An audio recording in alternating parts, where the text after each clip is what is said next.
Okay, we're live. Hello, everyone. Good evening, and thank you for joining this live broadcast of Sheleads in Tech. I'm Lydia Igoche, your host and founder, and today I'm joined by Mimika Cooney, our guest speaker today, who'll be taking us through a talk of mindset mastery. So we've got 30 minutes on the webinar today, and I just wanted to share a bit about our mission and passion here at She Leads in Tech. So I founded this platform primarily to create a space for women in tech to share their experiences and expertise as a way to encourage other women to take on this journey in tech. And as we all know, women in tech are still a minority in the occupation, and as such we face quite a lot of challenges, whether it's just getting into tech in the first place or rising up into leadership positions. And what we want to do here as a platform is use our shared experiences as a leverage to inspire each other, but also to go a step beyond that to help um, each other with practical learning opportunities. And we've done that with some of our intro to tech webinars we've had. But today we wanted to talk specifically around mindset and how that impacts us, and how we can frame our mindsets for the journey we're on. And I'm so grateful to have a mindset coach in the house with us to help us understand what this subject is and how we can apply this concept to our individual journeys as women in tech, wherever life may be taking us. So I'd just like to welcome and introduce our guest speaker, Mimika Cooney, and I would invite you to introduce yourself and take us into the discussion. Great. Well, thanks for having me, Lydia. So exciting to be here amongst your smart and fantastic women in tech. And as a female entrepreneur, I know those desires and pulls and goals and visions we have to want to make and aspire and do things, right? But as women, we have something unique in the terms of the way that we are built. We Mm, are slightly our approach to thinking and doing and living and breathing and designing and creating is a little bit different, but mm, it's good news because we have a lot of things that work in our favor. And sometimes, well, all of us are in a situation where we're living in the world where circumstances happenings happen. We can't control the weather, the politics, the mm. economy, Yeah. but what we can control is how we think and how we actually approach life. So, today I'm excited to share some tips with you about the smartest way to gain mindset mastery. And there Mm, are some pillars we're going to cover today just to give you some actionable, tangible tips. Because I don't know about you, I love lists. I love to make lists and write things and tick them off and yeah. make sure I'm approaching something and creating something of value. So, we're definitely going to dive into that. And just as a quick backstory, I've been an entrepreneur since 95. Both my husband and I are originally from South Africa, and we started a business there and then immigrated to the UK. I lived in North Yorkshire, for about 6 years. So my mom and my sister lived there. We took our business further there, and then now we are in the USA. We've been here since 2006. Both my Mm, husband and I have our own businesses, and I primarily now focus on helping women in leadership and entrepreneurs, and those who want to make a difference in the world as a mindset metacog trainer, which basically means I help you think about what you think about. So today is going to be super fun. Thank you, Mimika. And I just wanted to start, just on the topic we have chosen today, mindset mastery. How would you articulate the concept of mindset mastery? Definitely. Well, the concept of mindset mastery is really best described as if you think of yourself as a vehicle, as a car. Like we know all of us adults know how to drive a car. Now, when you get in the car, the car works for you. You put petrol in the car, you put your foot on the pedal, and it takes you places, right? But sometimes we go a little too fast, or we maybe miss the turn, or we don't take it to the garage for an inspection or an MOT. And the next thing you know, we're stuck on the side of the road. Not a pretty sight. And No. anyone knows when you have to call in the AA, it's very annoying and inconvenient. But sometimes we do that to ourselves. And if you just think about it, if you are the vehicle of your destiny and of your life, you've got to take care of the vehicle. And your mindset is really the driver of the car. And the mind has to drive you to where you want to go. Sometimes you need to go a little faster, sometimes you need to slow down. But it's part of mastering the art of driving. And there's certain things that we can do now, especially women in the couple of years we've all been through globally with the challenges as we've had, like women. I know a lot of friends and working women who've had to take on childcare or homeschooling. All of these extra levels of stress and anxiety have added more pressure. But at the end of the day, we still have our journey to take. And we want to figure out how we can make that journey far more efficient by getting in a car that works efficiently, that's serviced appropriately, and doesn't have any junk in the trunk that's weighing us down. But sometimes what happens is we don't get rid of the junk. We let Yeah. passengers and backseat drivers dictate where we go, and we end up off pieced somewhere in the middle of where we didn't want to be. So Yeah. how do we bring that back is remembering that we are in the driver's seat of our vehicle, and mastering these as skills is something that will last for life. These are lifestyle habits that we want to instill in you and give you some ways of thinking. It's not like a yo-yo diet that you just do it for a hot minute, the next minute you go back Mm. to your old way. What I'm really hoping to encourage all of everybody listening today is to provide you with some food for thought, some tips and tools that you can start to integrate into your life and in your thinking, because where the mind goes, the woman follows. So this is going to Indeed. be great. So get your pen and paper ready. We're going to really dive in and get some tips going. Thanks, Mimika. And one of the comments commonly said to women who want to progress into, leadership in typically male dominated environment is, get your grit on. You need to have grit. You need to have determination. You need to just suck it all up and just get on. And I think that leaves us burnt and scarred as women, because we're being asked to just suck it up and power through situations. And I just wonder, is mindset a different way of telling people, have great and have more resilience? Or, as you said, is this really a skill that we need to think about putting our in our toolbox, pretty much in the same way as we think about leadership, in the same way as we think about developing our technical capabilities? And of course, there's been a lot of talk about emotional intelligence and how we use that to our advantage as women in terms of driving our careers. But is this just something fluffy, like, telling someone get more grit and get more resilient, or is this actually something we can put to work to help ourselves be better and drive our individual visions? Definitely. Well, mindset is not just a pull yourself together and get some grit kind of an attitude. I mean, those are things that you develop in a process when you Mm. become strong. And when your mindset is strong, it means you can overcome any challenge and you can achieve any goal because you know that it's achievable. You believe in possibility. You aren't thinking that um, you're lacking something. So what we want to do, it's like a muscle. Like if you go to the gym, Mm. nobody's going to decide to go to the gym and all of a sudden lift 200-pound weights. You'd hurt yourself, right? So the whole point is we want to build this muscle, this brain muscle in you. Because here's the thing is, as adults, I can probably guarantee that most of us are thinking a certain way based on either how we were raised, the culture we were raised in, the programming we were taught as kids, and we haven't questioned that programming. So here's another analogy. I love to think of how we approach mindset to how you look at a computer. Now, the computer, which is your brain, which is the hippocampus and the frontal lobes, and how your brain is developed, is the hardware. But Mm. your mindset is the software.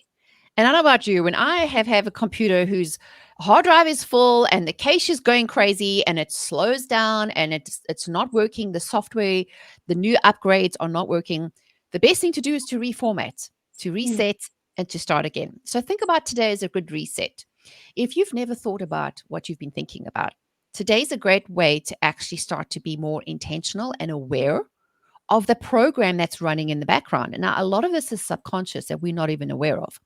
Another example, when you learn to ride a bicycle as a child, at first it was scary and you're like, Mom and Dad, don't let go of the back. And you feel wobbly and you can't quite get your balance. But now, after you've got used to it, it becomes muscle memory. and you're not even thinking about it. You just get on a bicycle. Nobody has to show you where to put your feet or how to balance you. That's exactly what mindset is to me. It's the idea of that you've become strong in your muscle, and your mind is the processing and decision making and the questions you ask yourself, as well as what you allow in to stay in and what you allow to go out. So, for instance, if you were raised in an environment, maybe you come from poverty or you come from a bad parenting, a negative background that maybe wasn't as encouraging as you'd like, maybe it's built in you this incessant desire to please people or being a perfectionist. I'll admit to that one. I had to give up my membership to Control Freaks Anonymous. And since then, I'm so much happier. But really what it is allowing it to be allowing yourself to be more aware of what that programming is by taking the moment to think about what thoughts are in your mind instead of just accepting whatever junk, whatever pop up, whatever spammy little thing that wants to come along and ruin your programming. Because the idea is we want to get you working efficiently so that you can take every thought captive and say, hold on, this thought just popped in my head. Is this actually true? Or is this a lie? Is this something that's coming from somewhere else? Or is this something I want to believe? And here's the good news, you get to choose.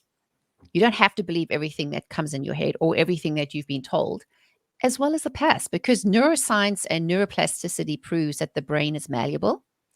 You can reform it. I mean, I'm finishing off my studies as a brain health coach, and we're looking at examples of people who've even had traumatic brain injuries. And, science is always updating itself, but so far the research is showing it's amazing that the brain heals itself. So the good news is no matter what your background or your history has been, you can decide to take action today by using the pillars of mindset mastery, which we will go into, and allow you to start getting that car working at efficiency. So instead of driving a jalopy that keeps patchworked and running out of gas and burning yourself out before you actually blow a head gasket, let's get you in the garage, do a little work, and get you on a new set of wheels so you can feel like you're driving a Ferrari, not a Thank Ford. you. Thank you, Mimika. I definitely feel like I'm one of those people who are in desperate need of a mind MOT.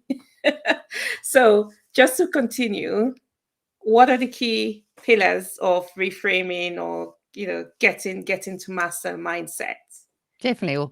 Well, this is a great question. What the keys are to mindset mastery are what I would say three top keys. The first one is awareness, because Mm. obviously, if you don't know there's a problem, we can't deal with it. So being aware of it, which is why I'd say taking your thoughts captive and just saying, hold on, I just had this thought.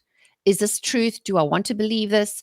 What exactly is going on in my mind? And if you're not really aware, like I know a lot of our listeners today are busy women who have a lot of responsibilities, that sometimes we don't allow ourselves a pause moment to actually think about what our mind is going through. So a great example is getting a pen and paper, little post-it notes or a little notepad or on your phone.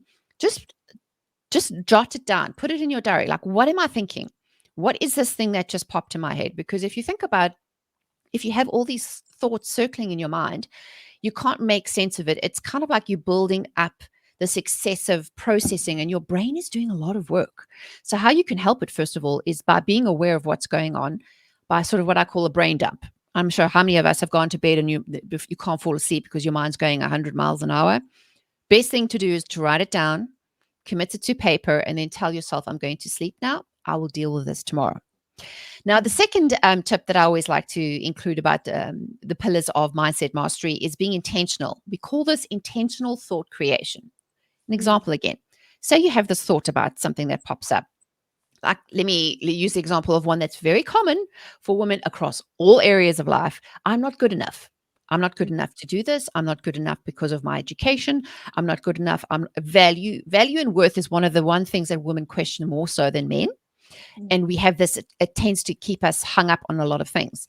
So how can we be more intentional about that? So again, taking that thought, I'm not good enough, and writing that down and saying, how can I be more intentional about this? How can I flip it? What would be another opposite thought of I'm not good enough is I am good enough, I'm worthy, and I'm valuable. And I know it sounds like this isn't about being, overtly standing in the front of the mirror and saying positive things to yourself. Again, it's being intentional about what you want to think. Because here's the truth, what you focus on grows. So if you're focusing on the negative, what we want to do is be intentional and just start to direct the ship to focus on the positive. Like, I'm going to get that position. I'm going to get the funding. I know I'm going to get it. And you're going to start to think about the possibility of what it is and Mm. what that's going to feel like before you even get there. So intentionality is, I know I'm going to feel, well, I'm going to be successful when I do this. So you kind of like, just like a professional athlete. They, if you ever see them in the Olympics, they have their little earphones on and they're like doing their thing. They're actually creating intentional thoughts of going through the motions of what it's going to be like to do this task. But they vision themselves winning. They Mm. envision themselves at the end. So they're already putting themselves in the future while they're in the present. So then when they come back to the present and they just put to action, they're just rehearsing and just taking the steps of what they've rehearsed. So this is the power of intentionality. It's more than just goal setting. Because goal setting is, yeah, I have this great goal, but oftentimes what happens is we feel like we can never live up to the goal.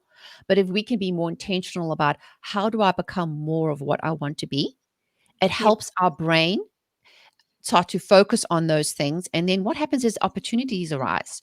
All of a sudden, you see things differently. You're like, wow, that's a great opportunity. If I go on that podcast or if I send that person an email or go to that networking event, maybe I can then get the connections I want. And your brain starts to look for solutions. Mm. And then the third key or the third pillar to mindset mastery is action. Nobody, we need to actually do things. Sitting and wishing, as far last time I checked, was not a strategy. Yeah. There's no such thing as a wishing well. We actually need to be intentional with our thoughts, put into action, which means picking up the phone, taking the drive, deciding where you want to go. And sometimes it's the little things. It doesn't have to be this huge, major, demonstrative things of like, I'm going to move country. Well, I did that twice. I wouldn't advise doing that too often. But I had an intentional thought of why I needed to be there. So by Yeah. putting the action, because here's the thing, going back to the car analogy, when you're stuck and you're not going anywhere, you're not going anywhere. But as soon as you start taking some kind of action, phoning the AA, getting the car out of the side of the road, doing something, even if it's the wrong thing. Because I think so many of us, and women especially, have this fear of failure. Because what are people going to think about me? And what are Mm. people going to, if I'm meant to live up to this reputation of always being successful? What if they find out I'm a hot mess? Well, newsflash, ding, ding, ding, we're all a hot mess. We're just pretending it in different layers that we've got ourselves together. Because I said to my kids, who I've got 2 adult kids, and I said, welcome to the club of adulting, where every day is guesswork and every day is testing and every day is experience and experiments, because that's what it is. It's experimenting and finding out what fits. Mm. But if we can adopt that attitude of, you know what, I'm just going to take action. Because if you think about the last time you made a choice, being stuck in indecision is the worst place to be. Where even if you make a choice and you realize it's wrong, yay, you've actually you've made progress, because now you know what not to do, which Yep. is just as important and powerful as knowing what to do. So Mm. again, just to recap, the three are: number one, the pillar is awareness.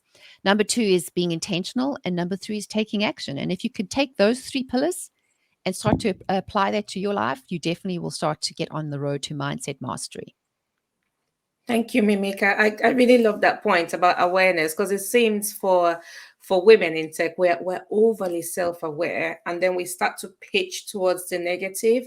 So instead of glorifying our strengths, where we say, well, I've got this quality, I've got this capability, I've got these skills, and these make me suitable for XYZ. Instead, I think we tend to focus too much on the negative, too much on, oh, but I haven't got this, I don't sound as loud, and I'm not as assertive enough, I'm not as this or that enough.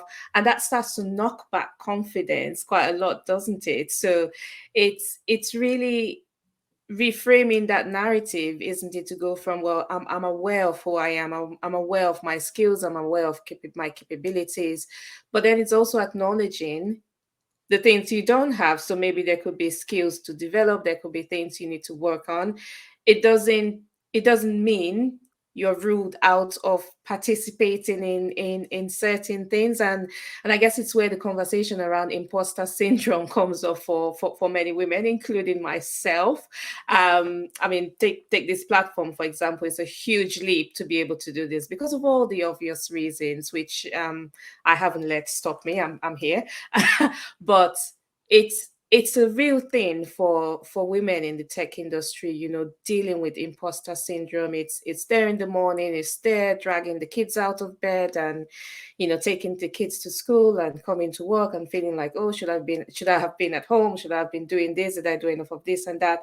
And it's such a battle. So I'm just going to ask, how can mindset mastery help us as women in tech deal with imposter syndrome and some of the other negativity that comes along with just, juggling too much in one go? Definitely. Well, it's a great question. Well, Yeah. how do we overcome imposter syndrome is a few things. First of all, here's the truth. There's nothing new that's under the sun Mm. except you. You are unique. Your voice, your character, your skills, your experience, your gifts and your talents are I want, unique I to the want world. to frame that. I want to frame that statement. There's nothing new under the sun but you. I've never Exactly. before. And this is the thing is so many women suffer with imposter syndrome because of the comparison trap, because we feel like we should be somewhere else than where we are. We should be somebody else than who we are. And we constantly comparing ourselves to what other people are doing. But here's the thing is you are uniquely you. You are a woman, and I don't care what the world says, women's and men's brains are different. The science shows that we function differently. We make decisions differently, but that's a good thing. That's why we complement each other. Women, if you think about it, there was this really amusing video that you'd have to look up. It's about the difference between women and men's brains by Mark Gungor. And he says, men's brains are like boxes. Now, he likes to think of things in certain areas. Like when he's in his nothing box, he's in his nothing box. A woman, when you come home and you're like, honey, what have you been doing? Nothing. He literally means nothing. There is no decoration. There's nothing else. And he dare you not bedazzle his nothing box because the nothing box needs to stay empty. And men are very good at switching, well, staying on task and staying very focused on that area.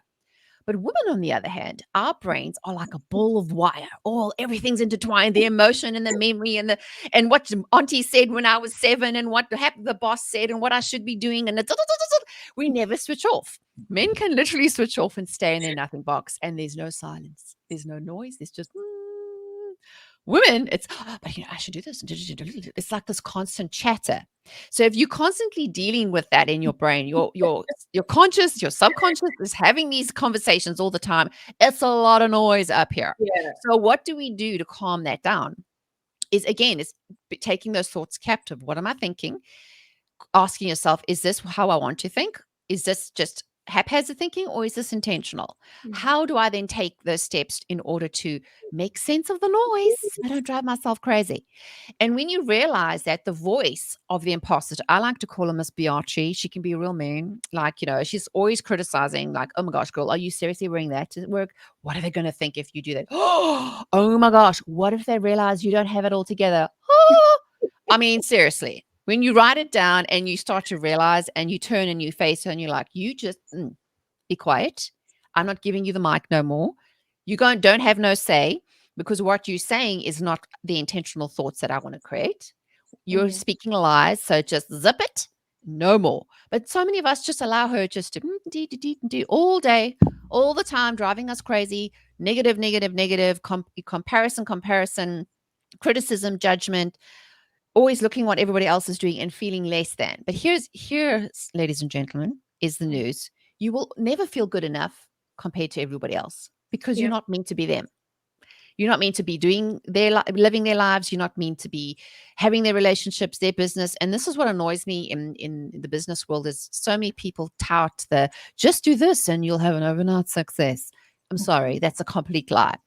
And here's another thing that I think a lot of us overlook is time. Like, in the Bible it talks about having time. You plant the seed and then there's time and then there's harvest. None of us get to speed up that process. And for my clients, I often say to them, you can plant the seed, but by staring at the ground at the seed, hoping it'll grow quicker, it's not going to get you there faster. So how about you just enjoy the ride and then decide what you can be in control of? Like, I can control my thoughts, I control my actions. I can't control the peoples around me, but I can control my reaction to the situation. So if you feel challenged and you see something, or somebody had some snarky remark about women in tech or women in business, and all of a sudden makes you feel like, oh my gosh, I feel like a 5-year-old again, like I've been, teased on the playground. You can say, listen, we're not there no more. I know my value. I know what I'm providing. I might not be where I want to be, but I'm so glad I'm not where I was. And Mm. here's another thing, as my mother always likes to say, I pray you have elastic time. I'm like, that's a brilliant concept. What if we just stretch the timeline? And this Mm. is where expectations come into place. If you have an expectation of what you shoulda, woulda, coulda be, and you're not there yet, how about you just say, you know what, I will get there, but it might take a little more time. Especially for us mothers. Like, I had the same situation where you start off your career and you're like, I'm going to have this goal, I'm going to do the thing. But us mothers have the joy of raising children. And sometimes it means we've got to hit pause. Sometimes we can't do the thing as quick, or build the business, or do the traveling and doing the things. Sometimes things just have to wait their time because there are other more important things.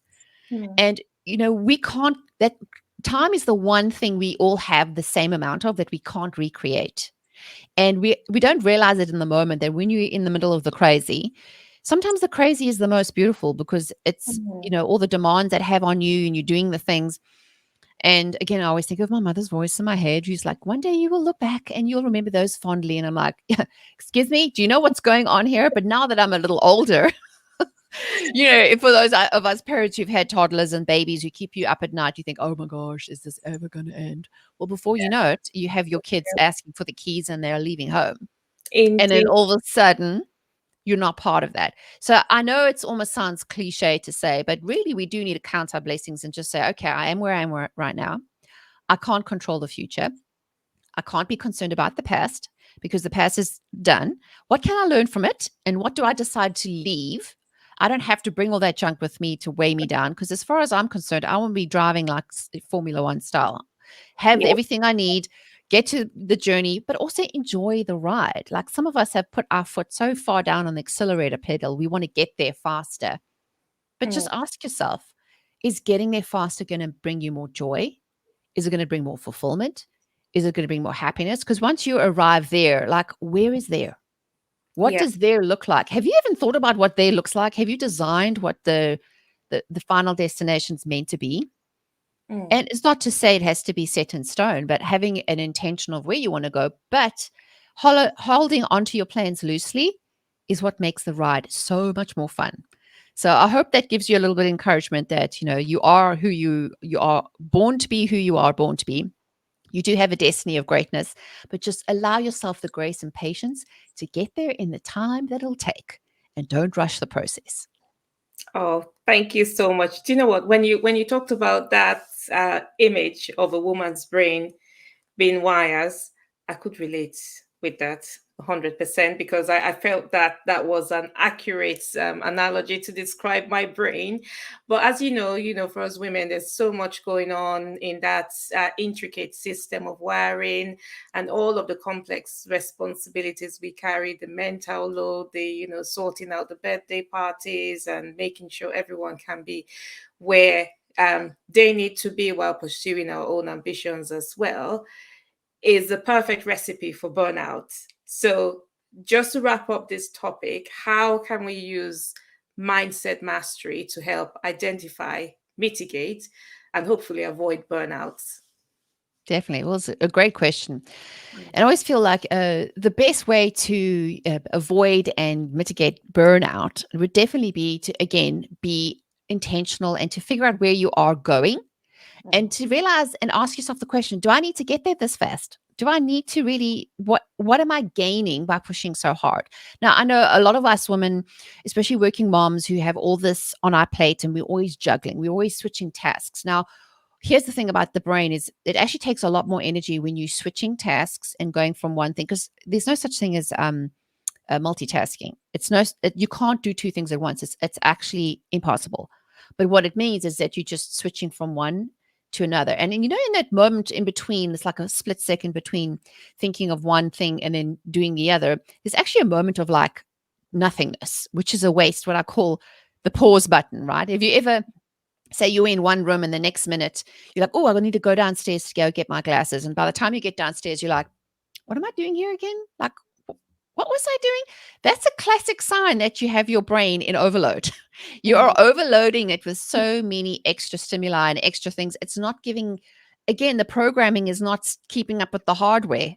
And the hardware is going to crash and burn and scream at you, which is your body revolting when you get tired and headaches and, all sickness and disease. Because what is disease? It's dis-ease.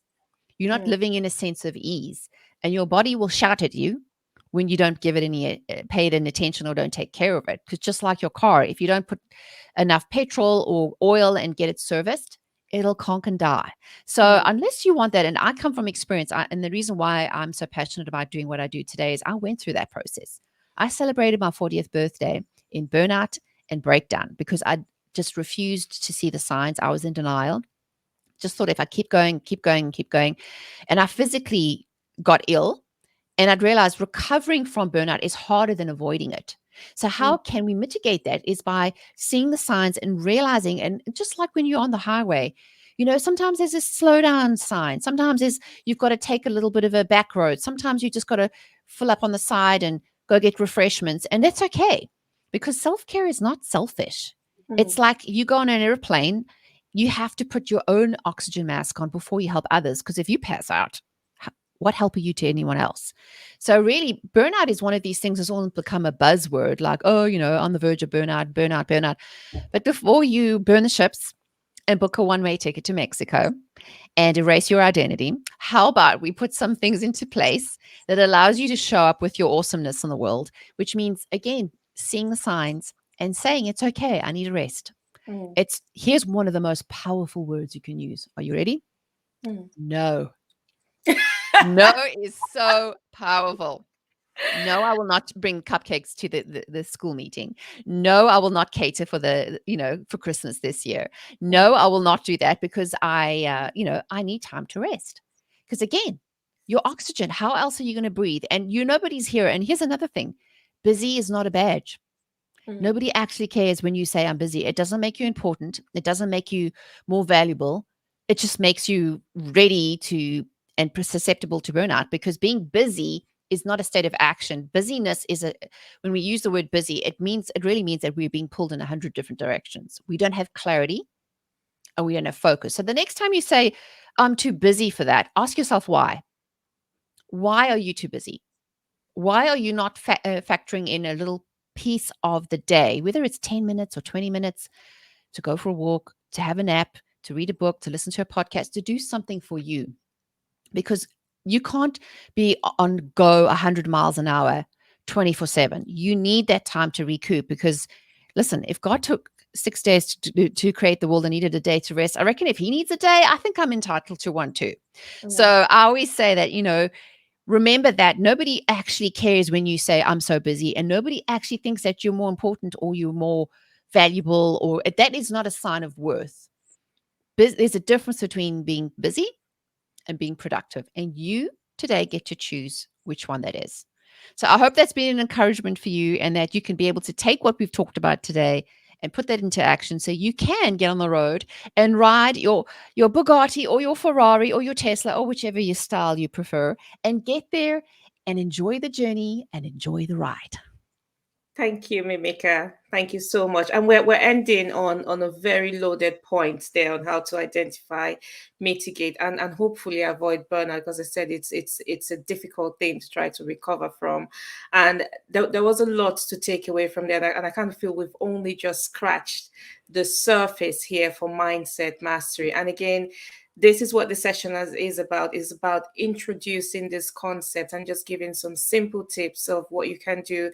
And you heard from Mimika the 3 pillars. Here's my test: awareness, intention, and action. So again, put those 3 things in practice, and hopefully next time we aim to come back to you and talk a bit more around mindset mastery, but we'll be looking at specific aspects of of mastery, and how we can all give ourselves not just something fluffy to think about or to imagine, but some real skills around staying in control of our mindset that will help each and every one of us thrive and be more of our authentic selves. So thank you for joining. Apologies for the slight overrun. I think we got quite excited, but there were lots of good things to talk about and learn from Mimika. And I just want to thank you for your time on the session. And I hope we will see you again and get an opportunity to learn from your extensive expertise.